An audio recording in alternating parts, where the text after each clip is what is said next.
और dear student, कैसे हैं आप लोग? उम्मीद करते हैं अच्छे होंगे। आज 11th का इंट्रोडक्टरी क्लास, इसमें हम लोग introduction of vector, addition of vector, subtraction of vector, triangle of vector addition, इसमें पहले स्टार्टिंग में हम लोग इंट्रोडक्शन पढ़ेंगे। तो इसमें जो सीबीएसई बोर्ड के बच्चे हैं और जो बिहार बोर्ड के बच्चे हैं, उन दोनों के लिए हमने यहाँ पर ये पीपीटी और पीडीएफ कंपाइल किया हुआ है। इसलिए जहाँ भी इंग्लिश टर्मिनोलॉजी है वहाँ पे हिंदी टर्मिनोलॉजी को भी यूज़ किया है। जैसे इंट्रोडक्शन है तो परिचय हम जानते हैं, टाइप्स ऑफ वेक्टर्स सदिश के प्रकार हो जाएंगे, एडिशन ऑफ वेक्टर सदिशों का जोड़ हो जाएगा, सब्ट्रैक्शन ऑफ वेक्टर सदिशों का घटाव, ट्रायंगल ऑफ वेक्टर एडिशन सदिश योग का त्रिभुज नियम। तो इन सबको थोड़ा सा पहले इंट्रोडक्शन जान लें, उसके बाद हम लोग टॉपिक पर आएंगे। तो जो बेसिक कॉन्सेप्ट्स है, जो बुनियादी अवधारणाएं हैं, व्हाट इज साइंस, और जिसको हम लोग हिंदी में विज्ञान कहते हैं। तो हम लोग कहते हैं कि science is the systematic study of phenomena occurring in the world. इसका मतलब है कि विज्ञान विश्व में घटित होने वाली सारी घटनाएं, परिघटनाओं का व्यवस्थित अध्ययन है। इसलिए हम लोग इसको सिंपली डिफाइन करते हैं कि science is the systematic study of phenomena occurring in the world, और जिसको हम लोग हिंदी में कहते हैं विज्ञान विश्व में घटित होने वाली परिघटनाओं का व्यवस्थित अध्ययन है। इसलिए हम लोग इसको इस तरह से साइंस को डिफाइन कर सकते हैं। अब यहां पर साइंस के प्रकार, टाइप्स, तो बेसिकली दो टाइप्स, एक को हम लोग फिजिकल साइंस या भौतिक विज्ञान, दूसरा बायोलॉजिकल साइंस और जैविक विज्ञान। तो हम लोग जानते हैं कि जब नॉन लिविंग थिंग्स के बारे में स्टडी करते हैं तो भौतिक या फिजिकल साइंस, और लिविंग के लिए हम लोग बायोलॉजिकल साइंस और जैविक विज्ञान कहते हैं। तो वही यहाँ पर है, the science which deals with the study of non living things are called physical science, और इसके ब्रांच हो जाएंगे फिजिक्स, केमिस्ट्री, जियोलॉजी, एस्ट्रोनॉमी। तो वह विज्ञान जो निर्जीव वस्तुओं का अध्ययन करता है भौतिक विज्ञान कहलाता है। इसमें भौतिकी, रसायन शास्त्र, भूविज्ञान, खगोल विज्ञान, ये सारे इस कैटेगरी में आते हैं। दूसरा हमारा बायोलॉजिकल साइंस, जिसको हम लोग जैविक विज्ञान कहते हैं। The science which deals with the study of living things are called biological science। इसके दो ब्रांच हो जाएंगे, एक को बॉटनी और दूसरे को जियोलॉजी कहते हैं। वह विज्ञान जो जीवों के अध्ययन से संबंधित है जैविक विज्ञान कहलाता है। वनस्पति शास्त्र, और उसी को बॉटनी कहते हैं, और दूसरा ब्रांच जियोलॉजी है जो जंतु विज्ञान कहलाता है। अब यहां पर फिजिक्स, जिसको हम लोग भौतिकी शास्त्र और भौतिकी भी कह देते हैं, तो फिजिक्स टर्म कहां से आया? तो यहां पर हमने लिखा the word physics originates from the Greek word physis. Greek word physis, जिसका मतलब होता है नेचर, और इसको संस्कृत वर्ड में भौतिकी कहते हैं, जो फिजिकल वर्ल्ड कहलाता है। इसलिए हम लोग बेसिक लॉज ऑफ नेचर को हम लोग फिजिक्स कहते हैं। Basic laws of nature physics, जिसमें interaction of matter with matter और energy. It deals with the various features of natural world such as space, time, matter, motion, energy, radiation. इसके दो domains होते हैं, माइक्रोस्कोपिक और microscopic. मतलब हम लोग लार्ज माइक्रोस्कोपिक, माइक्रो अब इसी को हम लोग हिंदी में भी कह देते, ये फ्यूसिस है जिसका अर्थ प्रकृति, और यहां पर ये संस्कृत समकक्ष शब्द होता भौतिकी, और भौतिकी विज्ञान की वो शाखा है जिसमें प्रकृति के मूल नियमों का अध्ययन करता है। यह पदार्थ या ऊर्जा के साथ पदार्थ की बातचीत से संबंधित है। यह प्राकृतिक दुनिया की विभिन्न विशेषताओं जैसे अंतरिक्ष, जो हमने स्पेस कहा, समय, पदार्थ, गति, ऊर्जा, विकिरण आदि से संबंधित है। अब इसके दो पार्ट, माइक्रोस्कोपिक जिसको हम लोग सूक्ष्म कहेंगे, और जो स्थूल होगा वो मैक्रोस्कोपिक होगा। अब फिजिक्स के फर्दर ब्रांचेस हो जाएंगे, तो इसकी जो शाखाएं बनेंगी, पहला मैकेनिक्स यांत्रिकी जिसको कहेंगे, दूसरा ऑप्टिक्स प्रकाशिक, तीसरा हो जाएगा थर्मोडायनामिक्स। इसमें हम लोग energy, exchange of energy, electrodynamics बिजली का गति विज्ञान, क्लासिकल मैकेनिक्स शास्त्रीय यांत्रिकी जो क्लासिकल मैकेनिक्स में, और क्वांटम मैकेनिक्स क्वांटम यांत्रिकी। तो 6 मेन ब्रांचेस हैं। अब इसमें मैकेनिक्स जो पहला ब्रांच है, जिसमें हम लोग मटेरियल ऑब्जेक्ट्स, मटेरियल बॉडी जिसका स्पीड काफी कम होगा, स्पीड हम लोग कंपेयर करेंगे स्पीड ऑफ लाइट के रिस्पेक्ट में, जिसमें हम लोग propulsion of rocket, properties of water waves और साउंड वेव्स इन एयर, इन सब के बारे में पढ़ेंगे। तो ये हमने लिखा जो कम गति पर हो, तो कम गति पर भौतिकी निकाय की गति के अध्ययन से संबंधित है। जैसे रॉकेट के प्रणोदन, जल तरंगों के गुणों या वायु में ध्वनि तरंगों आदि का अध्ययन किया जाता। थोड़ी हिंदी में दिक्कत है तो उसको हम लोग आगे देखते हैं। ऑप्टिक्स जिसमें कि हम लोग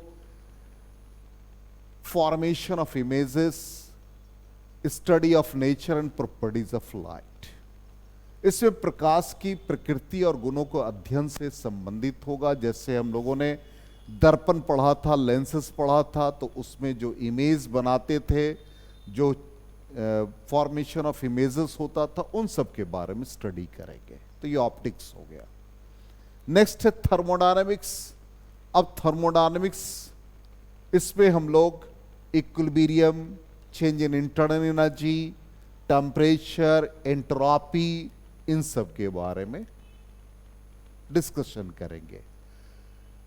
अब आ जाए इलेक्ट्रोडायनेमिक्स, जिसमें कि हम लोग इलेक्ट्रिक और मैग्नेटिक फिनोमेना, जिसमें कि चार्ज्ड और मटेरियल बॉडीज के बारे में होगा, जिसमें कि हम लोग चुंबकीय निकायों से जुड़ी विद्युत और चुंबकीय घटनाओं से संबंधित चीजों को अध्ययन करेंगे।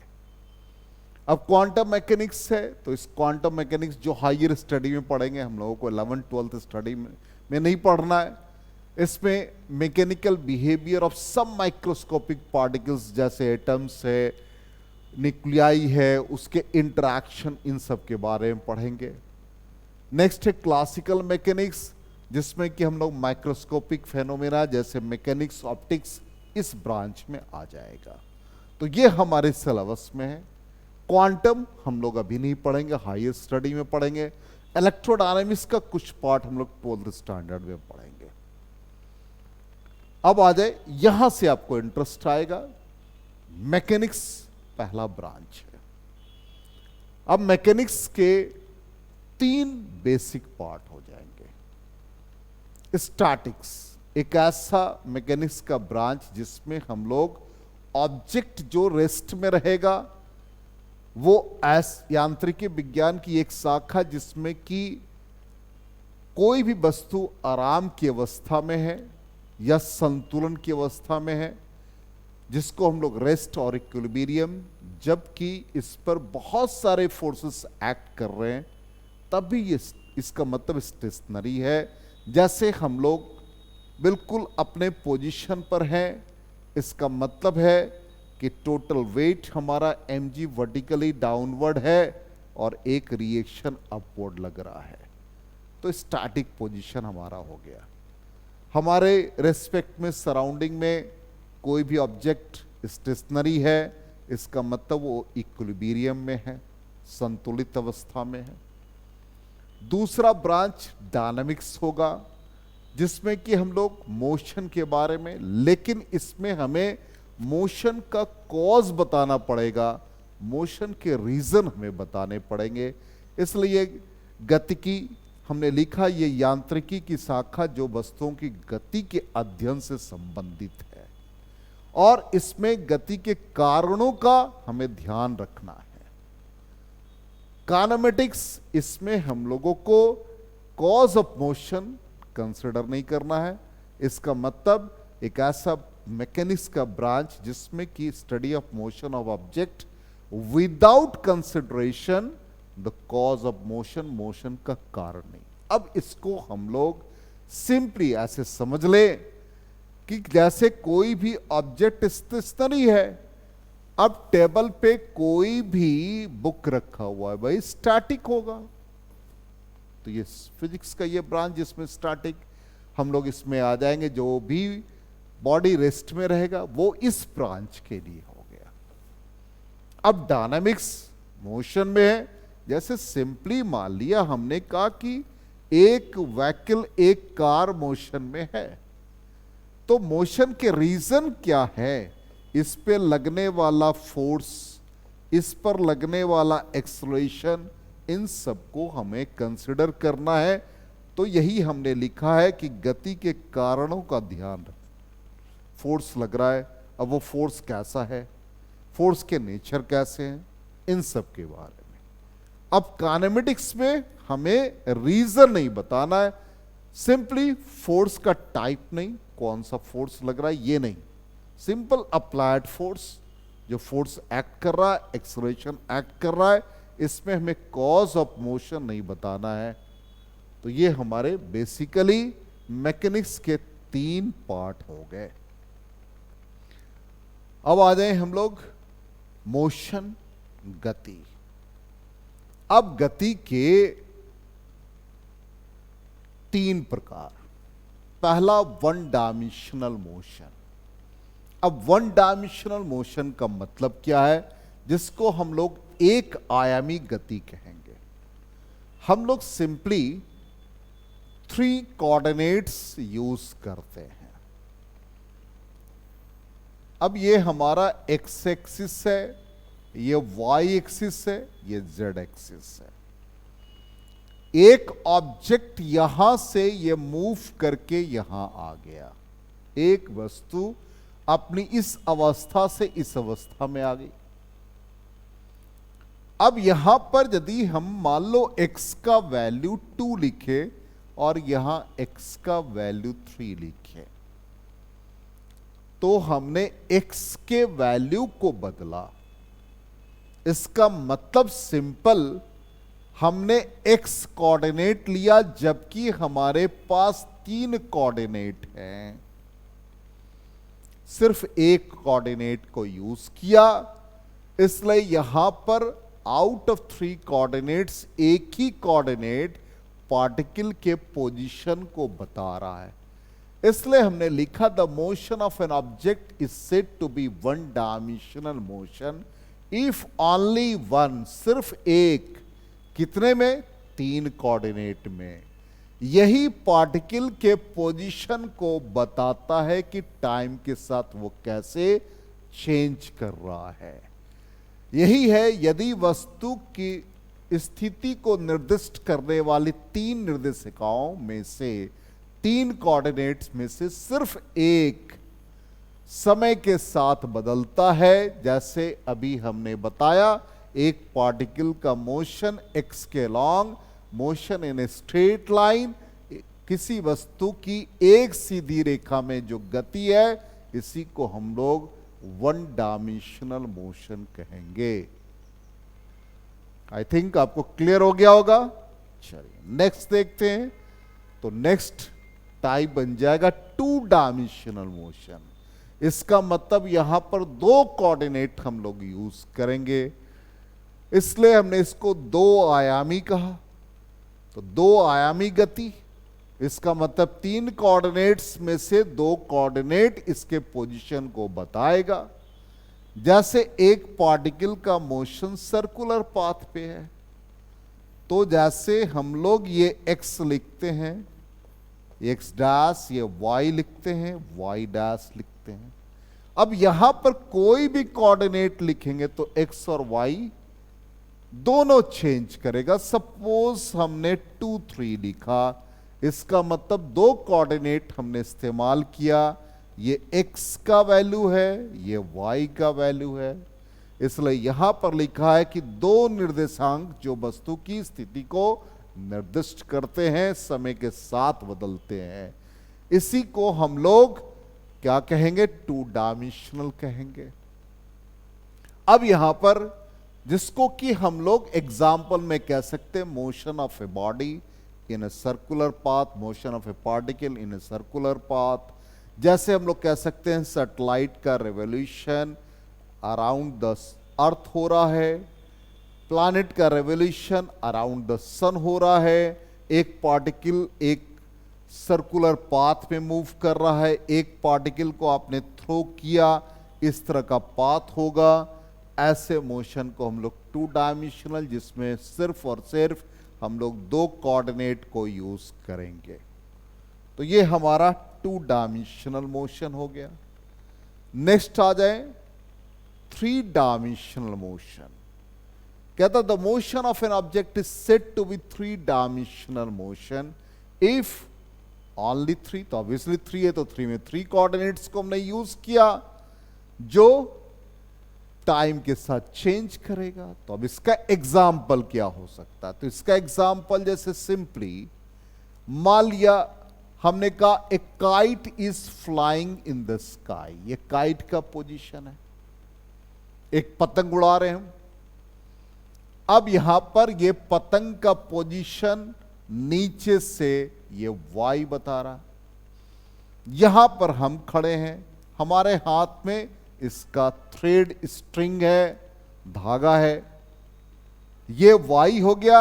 हमारा यहां से यहां तक का पोजीशन एक्स कहलाएगा, और जो थ्रेड हमारे हाथ में है वो जेड कहलाएगा। इसलिए हम लोगों ने यहां पर तीन कोऑर्डिनेट को देखा, और ये तीन कोऑर्डिनेट टाइम के साथ चेंज कर रहा है, इसलिए इसको हम लोग थ्री डायमेंशनल मोशन कहेंगे। तो हम लोगों ने one dimensional motion, two dimensional motion, three dimensional motion देखा। अब हम लोग जैसे वेक्टर स्टार्ट कर रहे हैं, तो वेक्टर स्टार्ट करने के लिए सदिश राशि, फिर उसके जितने भी गुण हैं, इसकी आवश्यकता क्यों पड़ती है, इसकी जरूरत क्यों है। जैसे सिंपली हम लोगों ने मान लो एक एग्जाम्पल दे दिया कि एक पार्टिकल का मोशन स्ट्रेट लाइन में, तो ये स्ट्रेट लाइन पार्टिकल इधर भी मूव कर सकता है, इधर भी मूव कर सकता है, पार्टिकल अपवर्ड भी मूव कर सकता है, डाउनवर्ड भी मूव कर सकता है। इसका मतलब जब वन डायमेंशन होगा, एक आयामी गति होगी, तो इसके दो डायरेक्शंस पॉसिबल है, X X dash, Y Y dash. यदि टू डायमेंशन है तो पेयर बनाएंगे X Y, X dash Y dash, X Y dash, तो बहुत सारे डायरेक्शंस होंगे। इसी तरह से three dimension, many directions are possible. अब कोई पार्टिकल है, यहां से मूव किया, अप चला गया, और फिर डायगनली अप किया, ऐसे चला गया। जैसे मान लो कि एक हमने मॉस्किटो नेट लगा रखा है, मच्छर ने हमको यहां पर कट किया, फिर पैर पे कट किया, और हम लोग का जो मॉस्किटो नेट है, मच्छरदानी है, उसके डायगनली चला गया, फिर आके हमको कट किया। तो बहुत सारे डायरेक्शंस बन गए, जिगजैग, ऐसे गया, ऐसे गया, ऐसे गया।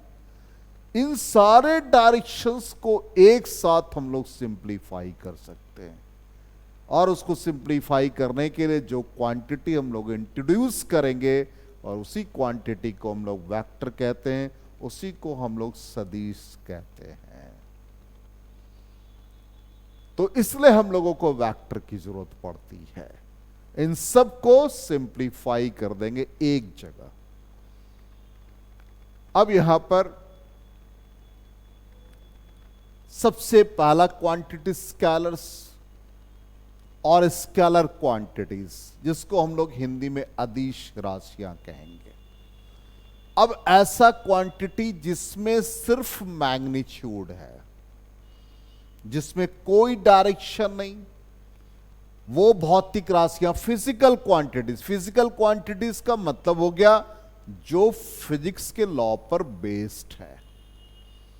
तो वो भौतिक राशियां जिसमें सिर्फ और सिर्फ परिमाप होता है। जैसे एक एग्जाम्पल दे रहे हैं, एग्जाम्पल से हम लोग इजीली समझ जाएंगे। 5 किलोग्राम हमने लिखा, तो 5 इसका न्यूमेरिकल वैल्यू हो गया, 5 इसके परिमाप हो गए, किलोग्राम इसका यूनिट बन गया, जो इकाई कहते हैं हम लोग। तो 5 किलोग्राम और मान लो नेक्स्ट हमने 7 किलोग्राम, इन दोनों को हम जब लिखते हैं तो इसमें हम लोग इसका मैग्नीट्यूड और इसका यूनिट लिखते हैं, जिसको हम लोग न्यूमेरिकल वैल्यू और यूनिट कहेंगे। तो ये हमारे अदिश राशि हो जाएगा, स्केलर क्वांटिटीज हो जाएगा। और इसको जब हम ऐड करेंगे, जोड़ेंगे, तो सिंपल ऐड कर देंगे। 5 किलोग्राम, 7 किलोग्राम, 12 किलोग्राम, कोई रूल नहीं, सिंपल अलजेब्रा का रूल इस्तेमाल करेंगे। तो ऐसे क्वांटिटी को हम लोग स्केलर्स और स्केलर क्वांटिटीज कहेंगे। नेक्स्ट आ जाए हम लोग, ऑब्वियसली इसके बाद वेक्टर क्वांटिटीज और वेक्टर्स, जिसको सदिश राशियां कहेंगे।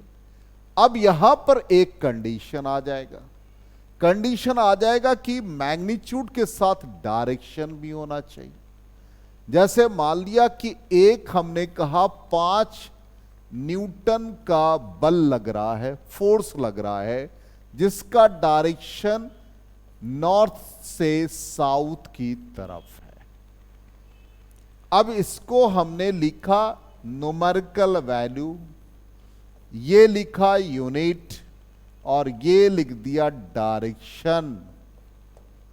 तो न्यूमेरिकल वैल्यू, यूनिट और डायरेक्शन तीनों मिलाएंगे, तभी वो वेक्टर क्वांटिटीज और वेक्टर्स बनेगा। इसका मतलब इसमें परिमाप, दिशा, और तीसरा कंडीशन है कि इसको हम लोग जब ऐड करेंगे तो एक लॉ इस्तेमाल होगा, जिसको हम लोग लॉ ऑफ वेक्टर एडिशन कहेंगे, या सदिश योग के नियमों का। तो सदिश राशि को जोड़ने का या सदिश योग के जो नियम हैं, उसमें आ जाएंगे triangle of vector addition, parallelogram law of vector addition. अब कहोगे कि सर ऐसे कैसे हम समझें? तो मान लिया 3 न्यूटन का फोर्स एक्स डायरेक्शन में लग रहा है, 4 न्यूटन का फोर्स वाई डायरेक्शन में लग रहा है, तो रिजल्टेंट हमने लिख दिया 5 न्यूटन। आपने कहा सर कैसे लिखा? हमने कहा कि भाई इसमें ट्रायंगल ऑफ वेक्टर एडिशन बनाया, तो रूट कैसे आया? तो ये रूट 3 का स्क्वायर प्लस 4 का स्क्वायर, इसका रूट निकाला 5 आ गया, और यूनिट इसका न्यूटन है। तो यहां पर लॉ हमने इस्तेमाल किया, जिसको हम लोग कहते हैं ट्रायंगल ऑफ वेक्टर एडिशन। इसका मतलब मैग्नीट्यूड, डायरेक्शन और third laws of vector addition, ये 3 होगा, तभी वो क्वांटिटी वेक्टर्स और वेक्टर क्वांटिटीज कहलाएगा। अब हम लोग आ जाए वेक्टर को किस तरह से हम लोग एक और एग्जाम्पल ले लेते हैं। जैसे आप कह सकते कि सर हमने पढ़ा है कि इलेक्ट्रिक करंट है, विद्युत धारा में परिमाप और दिशा दोनों होते हैं। अब यहां पर मैग्नीट्यूड डायरेक्शन दोनों है, फिर भी ये स्केलर क्यों है? इसका कारण सिर्फ और सिर्फ ये है कि जब हम इसको ऐड करते हैं, जोड़ते हैं, तो सिंपल अलजेब्रिक सम करते हैं। जैसे करंट का फ्लो हो रहा है 1 एम्पियर 2 एम्पियर, तो हम ऐड कर देते हैं 1 एम्पियर प्लस 2 एम्पियर 3 एम्पियर। तो जितने भी क्वांटिटीज हैं जिनको हमने मैग्नीट्यूड डायरेक्शन दोनों देखा, लेकिन एडिशन उसका स्केलर की तरह हो जाए, तो वैसे क्वांटिटी को हम लोग स्केलर ही कंसीडर करेंगे डायरेक्शन होने के बावजूद। जैसे टाइम, उसमें डायरेक्शन है, टाइम हमेशा क्लॉकवाइज मूव करता है, एंटी क्लॉकवाइज तो नहीं होते। Pressure, force upon area, force हमेशा परपेंडिकुलर एक्ट करेगा तभी प्रेशर होगा, उसमें भी डायरेक्शन है। पोटेंशियल, पॉजिटिव चार्ज का flow higher potential to lower potential, उसमें भी डायरेक्शन है, फिर भी वो स्केलर है, क्योंकि उनको ऐड करने के लिए हम लोग कोई वेक्टर एडिशन नहीं, सिंपल अलजेब्रिक सम का इस्तेमाल करते हैं। इसलिए हमने एक एग्जाम्पल भी लिखा हुआ है। देखिए एग्जाम्पल में हमारे पास क्या क्या है, टाइम भी है, इलेक्ट्रिक पोटेंशियल भी है, प्रेशर भी है। इसे मैग्नीट्यूड और डायरेक्शन होने के बावजूद भी ये सारे क्वांटिटी स्केलर हो गए। अब हम लोग इसके रिप्रेजेंटेशन को देखेंगे, कैसे हम लोग इसको रिप्रेजेंट करेंगे। तो यहां पर रिप्रेजेंट करने के लिए हमने लिखा है कि आप एक अल्फाबेट का कोई भी लेटर ले लो, उसको ऊपर एरो लगा दो और या बोल्ड कर दो। तो यही लिखा कि कोई भी वेक्टर को रिप्रेजेंट करने के लिए अंग्रेजी वर्णमाला के एक अक्षर के द्वारा उसको हम लोग रिप्रेजेंट करेंगे। जैसे यहां पर एक पॉइंट इनिशियली कोई ए पॉइंट है और हम बी पॉइंट तक गए, तो ए इनिशियल है और बी टर्मिनल है। अब यहां पर इसको हमने ए बी वैक्टर से रिप्रेजेंट किया, तो कोई भी ए से बी तक का मैग्नीट्यूड, इसका न्यूमेरिकल वैल्यू यदि ए होगा, तो हम लोग ए इनिशियल और बी टर्मिनल इसके ऊपर एरो लगा देंगे। यदि इसका वैल्यू ए के बराबर है तो उसके ऊपर एरो लगा देंगे, या हम लोग एरो नहीं लगाना चाहते हैं तो इसको ए को बोल्ड कर देंगे। बोल्ड कर दिया, देखो, तो या तो हम वेक्टर लगा दें या बोल्ड कर दें।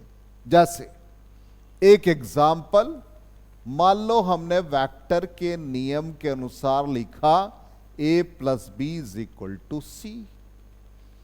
अब इसको हम लोग लिख दे ए बोल्ड कर दें, प्लस बी को बोल्ड कर दें, सी को बोल्ड कर दिया। हमने कहीं भी इसके ऊपर एरो नहीं लगाया, तो जब एरो नहीं लगाया तो भी यह वेक्टर से रिप्रेजेंट होगा। या तो आप सिंगल लेटर अल्फाबेट का ले, उसके ऊपर एरो लगा दे, या यदि आप एरो नहीं लगाएंगे तो उसको बोल्ड कर देंगे। तो इस तरह से हम लोगों ने वेक्टर का इंट्रोडक्शन पढ़ा और हम लोगों ने साइंस से रिलेटेड कुछ टर्मिनोलॉजी को देखा, और हमें लगता है कि आपको बिल्कुल समझ में आ गया होगा, और बिहार बोर्ड के जो भी बच्चे हैं उनको भी समझ में आ गया होगा। थोड़ी हिंदी हमारी कमज़ोर है, उसके लिए एक्सक्यूज कर रहे हैं, कोशिश करेंगे कि इसको हिंदी में भी ट्रांसलेट करके हिंदी में भी बताएं आपको। और जहां भी दिक्कत हो आप कमेंट बॉक्स में ज़रूर लिखेंगे। यदि आपने मेरे चैनल को सब्सक्राइब नहीं किया तो इमीडिएटली आप चैनल को सब्सक्राइब करें, अपने दोस्तों को बताएं। Thank you and good bye.